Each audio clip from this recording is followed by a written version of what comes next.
Hi friends, இப்போ நாங்கள் எங்கே போயிட்டுருக்கோன்னா வந்துட்டு பாப்பாவுக்கு துளி வாங்க தான் போயிட்டுருக்கோம். வீட்டில் ஆல்ரெடி யூஸ் பண்ணிட்டு தான் இருக்கோம் பாப்பாவுக்கு. ஆனால் யூஸ் பண்ணியும் பாப்பா என்ன பண்ணிகிட்ருக்கா நீங்களே பாருங்கள். நம்ம தூங்கி எழுந்து முடிச்சுட்டு பார்க்குறோம், பாதி வெளியே வந்துட்டு இருந்தாங்க. ஸோ இதை பார்த்தோன்னே ரொம்ப பயமாயிடுச்சு. ஒரு சேஃப்டிக்காக கீழே மேட்டுமே போட்டிருக்கோம். ஸோ கீழே விழுந்தால் கூட இந்த மேட்டில் எதுவும் ஆகாது. அது பாப்பாவுக்கு துளி வாங்க தான் போயிட்டுருக்கோம்.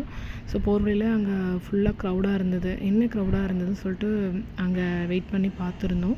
ஸோ அங்கே இருக்க போலீஸ்கிட்டலாம் கேட்டதுக்கு அங்கே சொன்னாங்க, விஜய் வந்துட்டு ரோட் ஷோ வரப்போகிறாரு அப்படின்னு சொல்லியிருந்தாங்க. இது எக்ஸாக்டாக எங்கேன்னு பார்த்தா டி நகரில் பஸ்ஸில் ரோட்டில் தான் வந்துட்டு இந்த ஃபுல் க்ரௌடுமே இருக்காங்க. சரி நாங்களும் ஓகே போகலாம், வெயிட் பண்ணி பார்க்கலான்னு சொல்லிட்டு எங்களுக்கும் ஆசையாக இருந்தது. சரி நாங்களும் அங்கேயே நின்று வெயிட் பண்ணி பார்த்துட்ருந்தோம். ஏன்னா எந்த சைட் போனாலுமே ஃபுல்லாக ரோட் பிளாக்கிங்கில் தான் இருக்கும். பட் இருந்தாலும் சரி, அவர் விஜய் வந்துட்டு ஸ்ட்ரைட்டாக பார்த்ததில்ல நான். சரி அதனால் வெயிட் பண்ணி பார்க்கலான்னு சொல்லிட்டு அங்கேயே வெயிட் பண்ணிகிட்டு இருந்தோம்.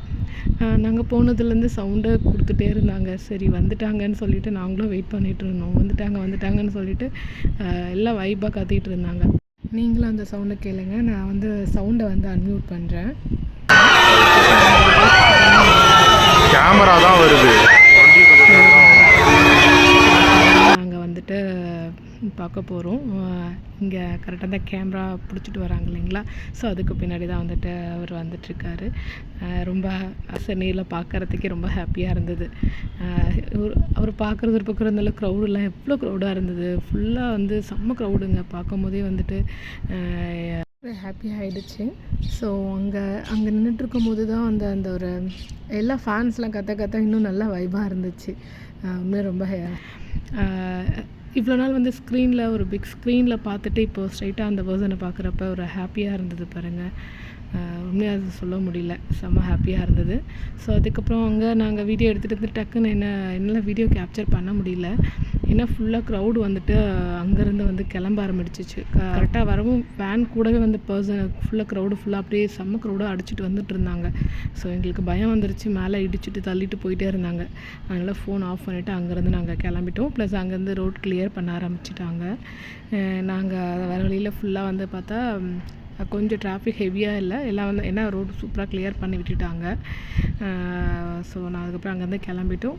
ஸோ இது எங்கன்னா கரெக்டாக டி நகர் போகிற ரூட் தான். அங்கே வந்துட்டு கொஞ்சம் டிராஃபிக்காக இருந்தது. ஃபைனலாக நாங்கள் போத்தீஸ் வந்துட்டோம். போத்தீஸில் தான் வந்துட்டு அந்த கிளாத்தை எடுக்கலான்னு வந்திருந்தோம். இது வந்து மீட்டர் பேஸ்டு நாங்கள் வந்துட்டு எடுத்து ஸ்டிச் பண்ணலான்னு பார்த்தோம். பட் அது எந்தளவுக்கு செட் ஆகும்னு தெரியல. சரி அதுக்கப்புறம் இங்கே 3rd ஃப்ளோரில் தான் வந்துட்டு கிட்ஸ் செக்ஷனில் பார்த்தோம். அங்கே துளி வந்துட்டு ஸ்டிச் பண்ண மாதிரி தான் இருக்குது. ஸோ அதை அப்படியே எடுத்து நம்ம வந்து ரிங் மாதிரி மாட்டிக்கலாம். இது கொஞ்சம் நல்லா லென்த்தியாக இருந்தது. சரி ஓகே இதே வாங்கிக்கலான்னு சொல்லிட்டு வாங்கிட்டு பில் பண்ணிவிட்டு அங்கேருந்து கிளம்பிட்டோம். ஸோ கிளம்புறப்ப பார்த்தா ரொம்ப நல்ல கிட்ஸுக்கு ப்ளே ஏரியா மாதிரி அங்கங்கே செட்டப் போட்டிருந்தாங்க.